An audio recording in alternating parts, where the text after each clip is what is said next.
This video is sponsored by Phoenix Fan Fusion. I talk about a lot of different games on this channel, lots of different miniatures companies and rule sets, but there's one I've been neglecting for a long time, a firm favourite of mine, you could say, and that is the game of Necromunda. I know people like Peachy, that's like a Games Workshop game, you don't talk about that anymore. Well, I kind of do, because I do like it. So I thought, you know what, in this video, I'm just going to talk about all my gangs that I've done. So yes, let's look at Necromunda and Peachy's gangs, and I'm just going to show off what I've done. It's very self-indulgent as videos go, but you know, sometimes people just want to see what I've done. I'm Peachy, and this is Peachy Tips.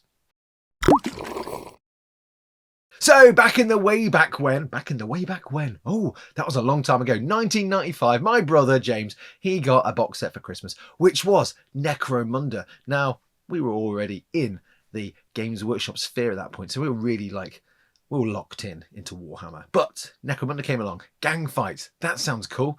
We just want to play some games over Christmas, and we did. Now initially we just used the plastics in the box, which was some Goliaths and some Orlocks, and we really liked it. So then we decided after that, using our Christmas money, we're going to buy some gangs. So it was a trip down to Games Workshop Derby, and my brother really liked the Goliaths because he likes his big muscular oiled men. He really does. That's why I became a farmer, I reckon. So he went with Goliaths. My other brother, although he was away, he would play from time to time, and he was kind of into Van Saar. Big fan of Dune. Got very strong Dune vibes, especially those still suits. But yes, me being me, I was instantly drawn to Amazonian rock chicks with vibrant punkish hair. So yeah, that was the gang for me. Eventually I will collect all the gangs over time, but that was the initial ones that I was like, they look cool, they're my vibe. They like shooting and they like stabbing. Good. And then of course there was my dad. He really likes bold men in trench coats. So he was like, you know what lads, you know what, I'm going to get some Delaque, or we called him Delaque at the time because we didn't really know how to say it. But apparently it's Delaque. If anyone is watching this, you know, how do you say that? That's what I've been told. Delaque, not Delaque. Although you can say what you want because it's your hobby. So yes, my dad likes bold men in trench coats because he's a bold man. Don't think he wore a trench coat. Then my brothers and my dad kind of drifted off from gang warfare to do other things, I guess. I kind of still was into it. And I continued that through the college years and through the uni years. Got the Outlanders book, got really into Redemptionist Scavies and Ratskins. Thought they were pretty cool as well as like the Pit Fighters. So much choice. But yes, in my early years, big fan of Necromunda. Liked the idea of having a small gang of guys or gals, and then you slowly watch them get cooler and better or worse and then die, because that does happen. And that makes you sad when your favourite character gets shot off a tower, breaks their legs and then dies. But yeah, I kind of put Necromunda to the side for a time as I continue my career at Games Workshop and paint lots of other stuff and many other random projects in between. But it was revamped in 2017 by Andy Hoare and the Specialist Game Studio, and initially I didn't kind of gel with it. I think that was more just because I had other stuff going on with like other hobbies and commitments and whatever. But it wasn't until we hit lockdown that I really locked in to Necromunda, because I thought, you know what, it's been a bit of a rough time for everybody. You know what I'm going to do? I'm going to paint up every gang, and when it comes to Christmas, I'm going to play a game with my family. So I'm going to do some Goliaths for my brother. I'm going to do some Van Saars for my other brother. I'm going to do some Delaques for my dad. I'm going to get my sister involved if she wants to. My nieces and nephews. Just going to play some fun games over Christmas. So I got a load of stuff. This was during lockdown, so I did it on stream. I talked about the stuff I was doing, putting posts out. It was great fun. But then the government cancelled Christmas, so we couldn't get together and do it. But that's fine, because few months after that we started doing some live streaming, and I decided, you know what lads, we had a little crew doing live streaming during lockdown. I was like, let's play some games. Let's play some games on live. Let's do some Necromunda. So I made a little story, and that was fun, about a bunch of Enforcers, which was the live team crew, and I just, in my little shoebox display using a couple of webcams, played some games, had some fun. It seemed to be fairly well received by the community. But yeah, I really wanted to do more with that, but Warhammer Plus was kicking off and kind of lost my mojo for it because there was lots of other stuff to do. So, but yeah, I had a lot of gangs built up and painted, and a few people said, Peach, you need to talk about, I want to see them, I want you to explain what they all are. So that's what I'm going to do. I'm just going to talk about the gangs I did, why I love them, some of the thoughts behind some of them as well, because there was some weird thoughts and some fun thoughts for some, and just generally just paint them up to match some of the box art or some of the collections my family did in the past. But yes, I'm going to start first with Jules. So I was keeping my naming convention quite simple. The leader is Jewel. That's this lady here with the green hair. She's in charge of the gang. She's pretty badass. just playing around with adding parts. I was looking kind of how the box set was built, but also I just want to add my own stamp on it. But the naming convention came from the idea of like, I'll just name all the characters after different sort of gems or precious stones and stuff like that. But yeah, she's Jewel. Does make us sound like a Mills and Boons character, if I'm honest. But so what I really wanted to do was try and unify the gang itself with a couple of colours. So that's like the yellows on here, so whether that's on the armour bits, and also there's like a kind of tiger stripe pattern on the loincloths as well. So I really wanted to give them lots of different coloured hair because they're Eschers. They deserve lots of vibrant hairstyles. So there's a lot of things that are the same. So that's like the weapon colours, some of the leathers and stuff. And I found a really simple way of painting them as well. But more on that in a bit. So this is Diamond. She is the champion, or heavy if you prefer, if you're going with the old terminologies. This was using one of the Death Maiden bodies actually, and I used one of the upgrade sets which has like a heavy stubber. I think it was resin at the time, but they did end up doing like some plastic upgrade sets as well. But yeah, in the early days, I got a resin one, stuck them onto the Death Maiden because I kind of like the pose she's running. I thought that looked pretty cool, advancing forwards with a massive stubber. So that is Diamond, and then we move over to Pearl. So she's got some pearlescent flecks in her hair. They're older. These are both champions. They're a bit older, so maybe the hair's growing out or it's greying a bit. I don't know, but I kind of like the idea of the two champions of the group being a little bit more less concerned with vibrant hairstyles and more practical gear and guns. And she's got a needle rifle. Most of the stuff I geared him with, I had no idea how they worked in the game. I just thought, that looks cool, I'm going to pick that. So probably found out actually through playing that the guns weren't very good. But yeah, Eschers are quite good in close combat. Got some sneaky like sniper shooty bits as well. But they do like the las guns. They do get them a lot cheaper than the other gangs. So I did equip a lot of my ladies with las weaponry. Another firm favourite of mine was an old classic ganger with a las gun, aiming it. She had like massive sort of punky pigtails, and I thought I'm going to try and revisit that with a new build and try and get the same kind of vibe. So that's why I went with this character here. Thought she's pretty cool. But yeah, it's just a mix of like names like Sapphire, Amethyst, Emerald, Morganite, that kind of stuff. It's all very nonsense, but just fun, building them up, giving them gold weaponry, having those yellow nuances in there, and just playing and having fun with the hairstyles. Now, at the time, my trick was to spray them all grey, so that was Mechanica Standard Grey, or Standard Grey, whatever kind of grey you want to use. And I just dry brushed them with like lighter bone tones, and I just used lots of contrasts, which worked really, really well. But yeah, when I was painting them, I wanted to like harness the idea of them being underground, not seeing much natural daylight, so the skin's very ashen, very grey, very pallid, very Gollum-esque almost. So I was very sort of resistant to put too much bright flesh tones in there. I want them to look like dead fish skin, and I kind of carried that along with a lot of the gangs I did. But yes, Jules was my first I think I kind of wanted to do Eschers to start off with anyway, just to get me inspired. And what I think is really cool with Necromunda is they really did lean into this, like the kit bashing side of it. So like between the Escher kits, you've got like the Escher Bikers, you've got the Escher Death Maidens, you've got the Escher Gang itself, and you've got all the upgrade sets. They're all interchangeable amongst themselves. Trying to swap things for different gangs was a little bit harder because they had like different head fittings or different face fittings and stuff like that. So you couldn't quite easily do like that kind of cross-pollination with your kit bashes.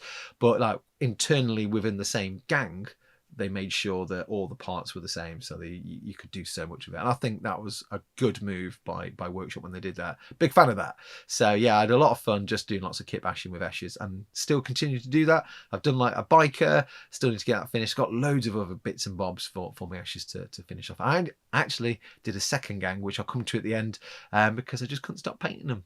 But I'm going to move on to the next one, which is my next favourite, which is the Workshop Ghosts. Not at all named after the fact that I'm probably now a ghost at Games Workshop, but they're kind of architect kind of collectors. They like tech, it's important to them, kind of I guess like low level Mechanicus in a way, a bit like the Brotherhood of Steel in a way, I suppose, from Fallout.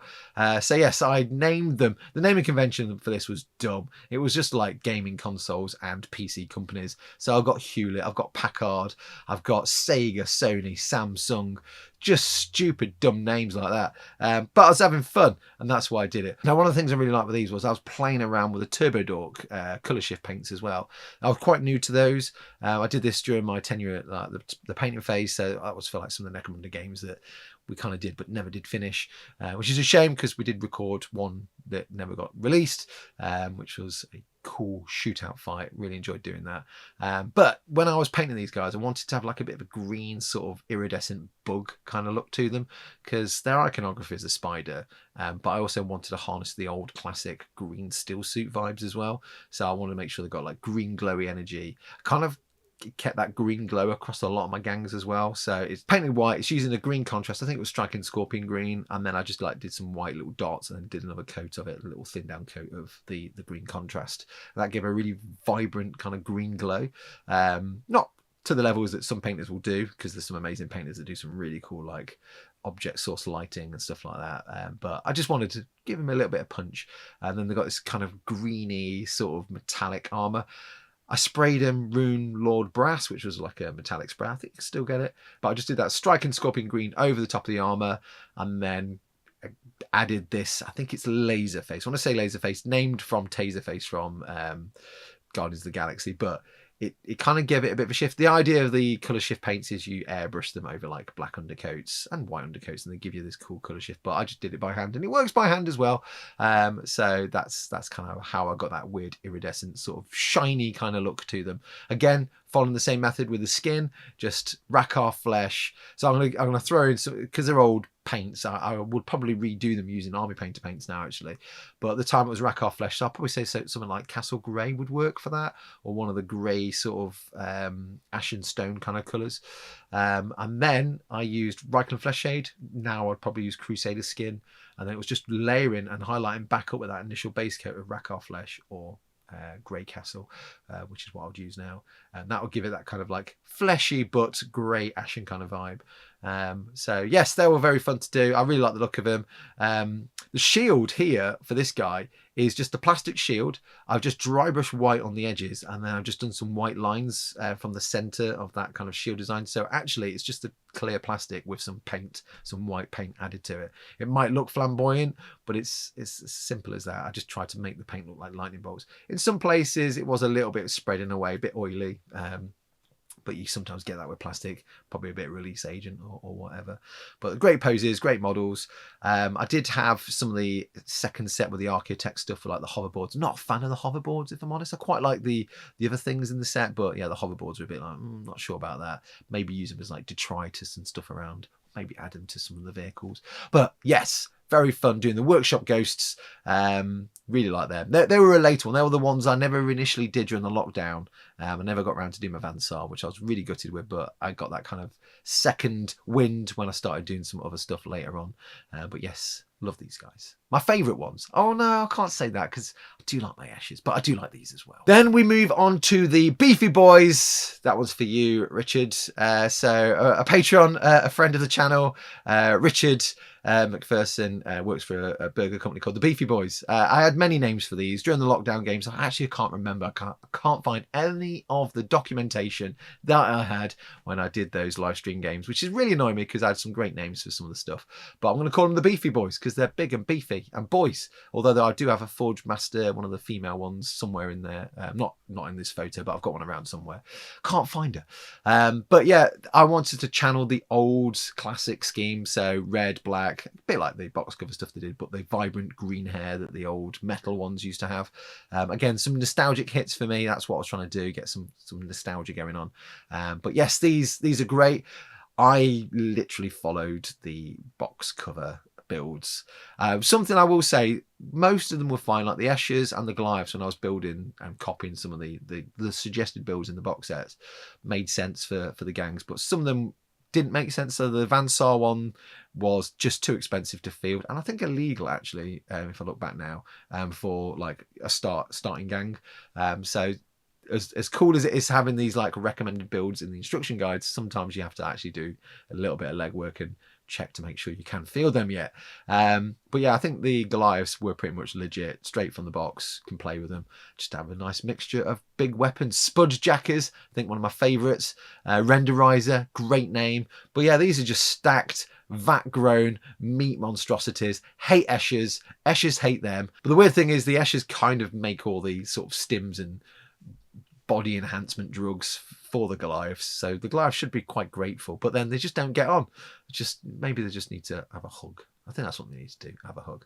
But yeah, I can't even remember the names I gave these guys. It's probably like Meat Face and Ham Fist and stupid stuff like that. Chad and Chud. Just dumb names for dumb, big, muscular gym boys. That's what this was. But I love painting them. I had fun doing like some glowies on the back as well. Just big, muscular boys with big weapons. So dumb. Anyway, I mean, they're all like, it's like a force of Jack Reachers, isn't it? I reckon Rob will love these. Rob's a big fan of Jack Reacher, so I reckon he's a Goliath at heart. But yeah, I really like these guys. Again, these were for my brother James because he kind of liked Goliaths in the early days. Big, oiled, muscular men. It's my brother's favourite. Throwing him under the bus there. So I just need to interrupt this self-indulgent miniature related broadcast with some important information regarding today's sponsor, FanFusion. So if you've been thinking about going to FanFusion, this is your sign to stop procrastinating and get planning, because it's getting close, like real close. Like I'll buy tickets later is rapidly turning into, why am I like this energy? I mean, that's me in a nutshell, to be fair, so I won't judge. And if you did catch my last ad, you know exactly what's waiting for you. You accidentally spend half a day at Game Tabletopia. You drift into Arcade Oasis, and suddenly you're living your best retro life. You hear the chaos from Slam Fusion Wrestling, and now you're yelling like you followed it your whole life. Better still, you get to watch Mario get clotheslined and Wonder Woman stomping some chump. And somewhere in between all that, cosplay everywhere, comics, gaming, just pure fandom chaos in the best way. Also, kids under 12 get in for free, so you can literally make a whole day of it with family, friends, whoever. No excuses, really. But here's the thing, all that only happens if you actually get your pass. So this is me gently, but also urgently, shaking you by the shoulders, go get your tickets. Passes are on sale now, don't leave it too late. Don't miss FanFusion. Time's a ticking. Right, back to discussing the fun points of Necromunda gangs.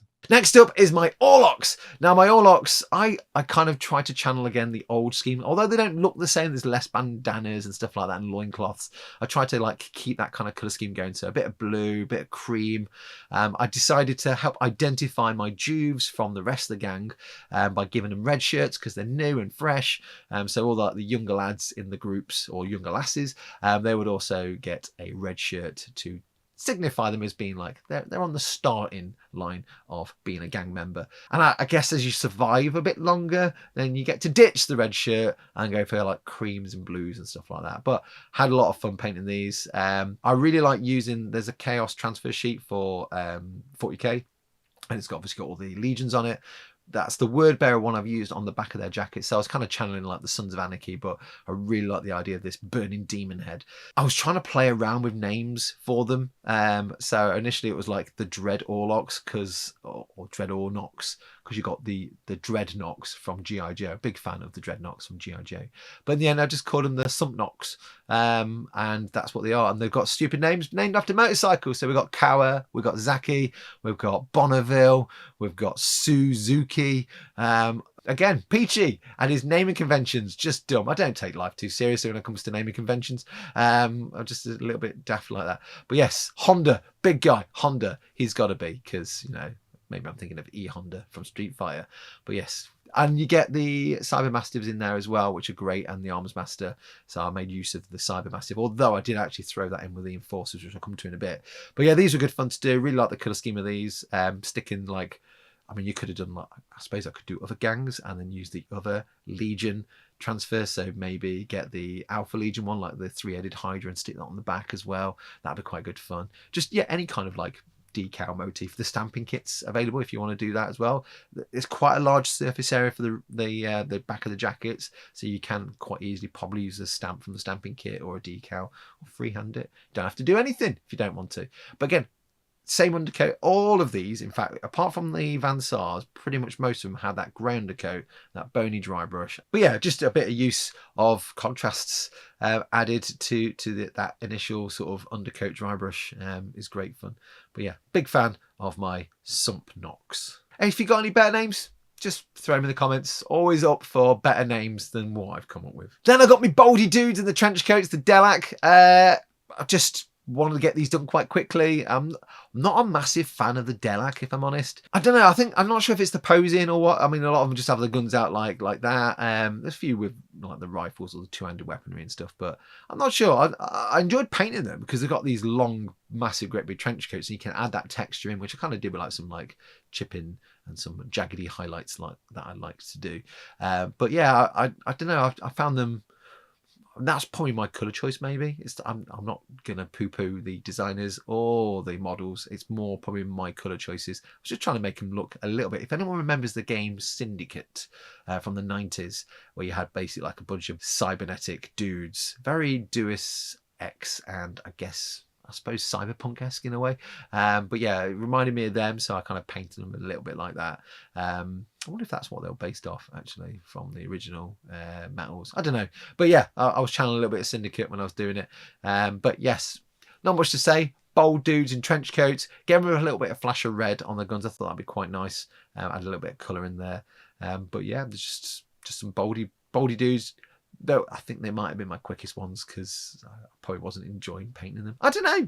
I'm not entirely sure what it is I have against these particular models or my paint jobs. I think it's probably I was just like racing through trying to like, because I made some deadlines for myself. I was like, yeah, big trench coat, bold guy. Maybe I could have put more effort into some of the details on. Maybe even done some decals on them, like big snaky snakes and stuff like that. So that's on me, not the models or the sculpting. It's a peachy colour choice, but they look all right. They do the job. They look like Delaques, which is what's important. Then we got some Cawdor.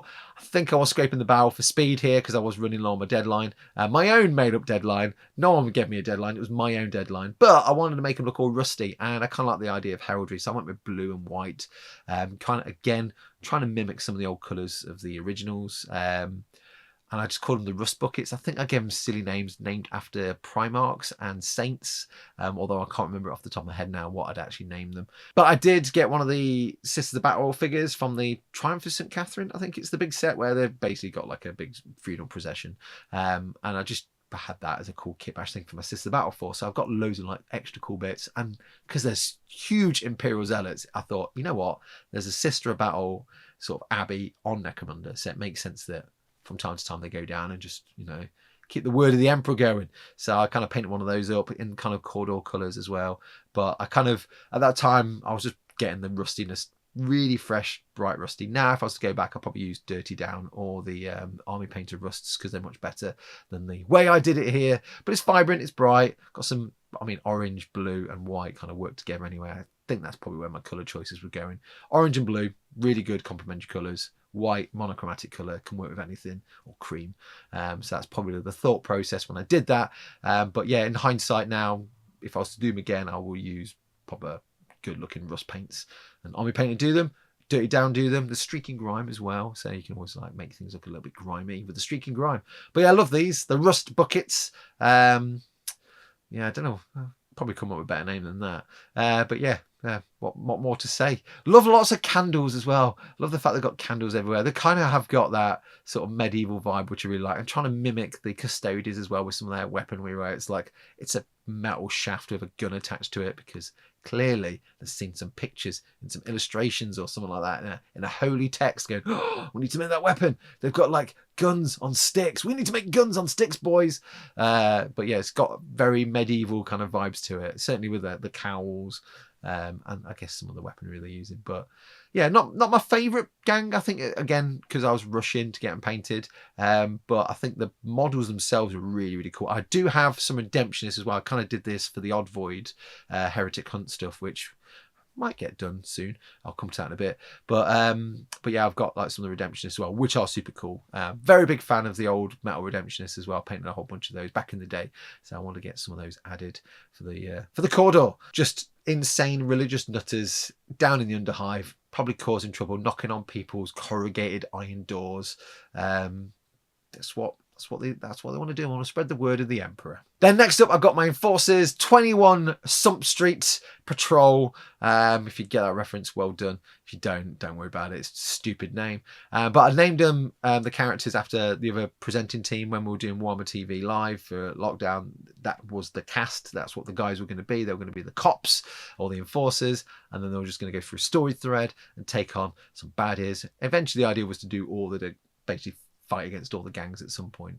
But I really like the colour scheme of this, and the idea was I used Thunderhawk Blue. Thunderous Blue would be like the alternative, and then sticking some orange and white on there. Different rankings would get like more orange in different places and stuff, but it was just really nice to have that kind of like Thunderhawk Blue kind of tone to their armour, black kind of fatigues. I did it, like I say, a couple, some with helmets, some without helmets. Then I added a dog in. That's the dog from the Orlock set. And then I just started kit bashing some other ones. So I've got like Kango and Tash, not Tango and Cash. I purposely made sure I didn't get into trouble on live because Games Workshop was very nervous about that. And then just added some extras, like some kit bashes from other characters. I think there's a Mechanicus Skatari character here that's got like give it a bit of a duster coat kind of vibe. But yeah, I should go back and revisit these because I really enjoyed that colour scheme. Really, really fun to do. But I think maybe they would look a little bit different because different paint ranges are ever so slightly different.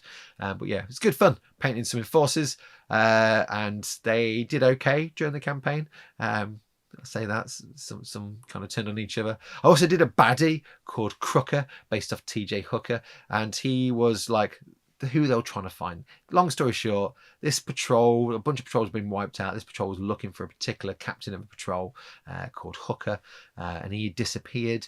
Oh no, he was called Crooker, and they should have known from the off. He sounded like a baddie. And yeah, they were trying to track him down. Eventually found him, and he's just a chaos worshipper. So that was it, bringing in like the Hellock gangs and stuff like that, or at least the idea of bringing in Hellock gang rules and then getting a bunch of different gangs. Not all of them, just like a couple of figures from one gang, a couple of figures from another gang, because he was like basically doing an uprising, like a chaos uprising. That was the plan.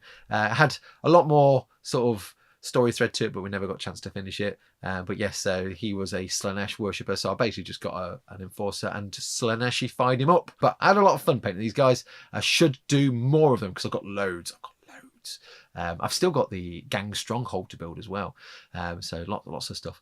And then I just had a whole bunch of like civilians I made. Some of that was for when I was doing stuff for the Paint Your Face. Some of that was when I was doing stuff for like backdrops for the Warhammer TV stuff. But yeah, here is just a selection of random background characters to use for different roles. There could be hangers-on for your gang. There could be hired scum.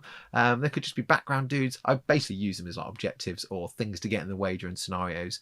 Randomly moving civilians through the middle of a gunfight is quite good fun because there's a chance you, especially if you're trying to be the goodies, if there's any goodies in 40k, there isn't. Try not to hit your fellow friends in the local market area. Shout out to the scenery kits as well. I want to do that because they've got the market sets. You've got like the gang stronghold, which I just mentioned, the modular terrain. They've obviously done the Hive Secunda stuff, which is like more ruined versions of it, all fit with each other, and it's really good to see. Shout out to Owen Patton and Ray Dranfield for doing lots of the legwork for that. And I think obviously some of the stuff Dave Andrews did as well links with that. I think Owen made sure that like the pipes and some of the buildings, some of the 40k stuff kind of mixes in with the Necromunda stuff. But shout out to everybody, all the great creators at Workshop making cool stuff. But I did mention, I did do another Escher gang because I love building Eschers. More close combaty than the others because the first group, Jules were a bit more shooty. These are a bit more stabby. I've discovered Eschers are better in close combat, real close up. They've not got much armor, so it's easy to get into combat and then you don't have to worry about being shot at. So yeah, this is the Crimson Queens, all named after types of red. So Carmine, Scarlet, Ruby, Poppy, and many more. I've got names, I've got a list of them, but I've forgotten them all. But yes, they're given like varying tones of red hair, red shiny armor. Use, I think, one of the characters, it's the Gladiatrix, the Daughter of Cain one here is one of the characters as well. I think it's a champion. But yeah, just mixing and kit bashing, lots of hand weapons and stuff, just having fun. Really enjoyed using the Genestealer Cult Magos, the female Magos, as my leader here.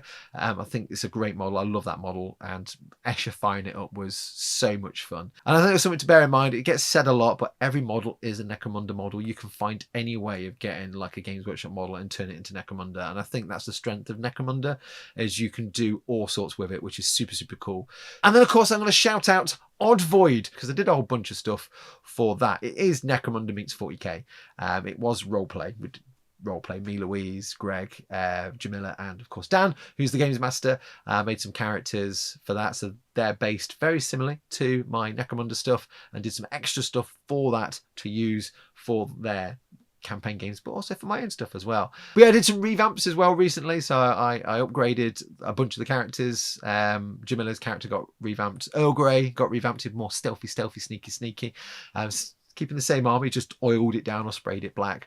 Did a model for Louise and kind of slightly revamped Greg's, if I remember rightly. I can't actually remember what I did with Greg's. It's been so long ago, but I think that's going to be... Dan's obviously got editing to do. He's got a full-time job working for Netflix, so I'm sure he will get on and edit. It's all filmed. It was filmed like last year, so it's on its way, I'm sure, at some point. But it was good fun to do, so revamping that and sneakily paint them so I can use for Necromunda has been great fun.